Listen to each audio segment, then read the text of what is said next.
Hi guys எல்லாரும் எப்படி இருக்கீங்க? நல்லா இருக்கீங்களா? நானும் நல்லா இருக்கேன். காய்ஸ் நான் கீழே விழுந்துட்டேன் காய்ஸ். எப்படி தெரியுமா விழுந்தேன்? வரலட்சுமி நோம்புக்கு கோவிலுக்கு போனேன் காய்ஸ். அப்போ வந்து குங்கும அர்ச்சனை நடந்துச்சா, நானும் அந்த அர்ச்சனையில் கலந்துக்கிட்டேன். அப்போ வந்து அது முடிஞ்சதுக்கப்புறம் பிரசாதம் கொடுத்தாங்க. வெண்பொங்கல், சாம்பார், வடை பிரசாதமாக கொடுத்தாங்க. அது பிளேட்டில் வாங்கிட்டு வந்து எல்லோரும் கோவில் வாசலில் உட்காந்து சாப்பிட்டுட்டு இருந்தோம். அந்த நேரம் பார்த்து ரெண்டு பசுமாடு உள்ளே நுழைஞ்சிடுச்சு. ஃப்ளைட்டில் வந்து அப்படியே சாப்பிட்றதுக்கு வந்துச்சுங்களா.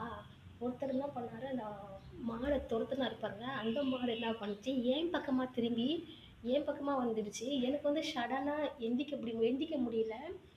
மாடு கால் கிட்ட தான் நான் உட்காந்துன்னு இருக்கேன். எனக்கு ரொம்ப பயம் வந்துச்சு. மாடு ரொம்ப பெருசாக இருந்ததா, டக்குன்னு ஏஞ்சிக்க முடியல. எனக்கு பயத்தில் நம்ம அவ்வளோதான், இன்னைக்கு நம்மளை நசுக்கிடும், அவ்வளோதான் கடவுளேன்னு எனக்கு ஒரு பயம் வந்து நான் சாமி நினச்சிட்டு, அந்த பயத்தில் நான் சாமி நினச்சிக்கிட்டேன். அப்புறமா அப்படியே காய்ஸ், நான் ரொம்ப பாவம் காய்ஸ், இதெல்லாம் பயத்தில் அப்படியே உருண்டு பெல் பெல்ட்டி அடிச்சு ஏஞ்சா எப்படி இருக்கும் அது மாதிரி அப்படியே உருண்டு எந்திரிச்சேன் காய்ஸ். எந்திரிச்சு ஒரு பக்கம் ஃபோனு, ஒரு பக்கம் அந்த பிரசாதம், நான் அப்படியே பெல்ட்டி அடித்தேன் பார்த்துக்கிங்களா. ஆனால் அந்த ஃபோனும் பிரசாதத்தை நான் மிஸ் பண்ணல.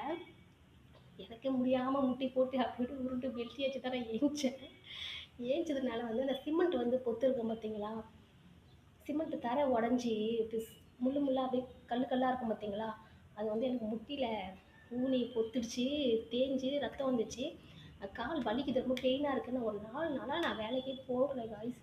படிக்கட்டு வந்து இறங்க முடியுது, ஆனால் நம்ம பேலன்ஸ் பண்ணி வெயிட் போட்டு ஏற முடியல. அதனால நான் போகலை. எனக்கு வந்து ஸ்டாண்டிங் ஒர்க்கு தான், நின்று ஒர்க் பண்ணலாம் பெயினாக இருக்கும் இல்லையா, அதனால நான் போகல காய்ஸ். நீங்களும் அது மாதிரி எங்கன்னா கோவிலில் பிரசாதம் வாங்கி சாப்பிடும்போது மாடு வந்து இது மாதிரி எதனா விட்டுனது ரெண்டு இல்லை கீழே விழுந்த அனுபவங்களை மறக்காமல் கமெண்ட்டில் சொல்லுங்கள், ஓகேவா? அப்புறம் காய்ஸ், என்னோடய வீடியோலாம் நிறைய பேர் பார்க்குறீங்க, ஆனால் சப்ஸ்கிரைப் பண்ணாமல் பார்க்குறீங்க.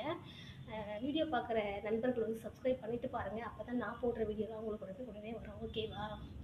ஓகே காய்ஸ், பார்த்து பத்திரமா இருங்க. Bye guys.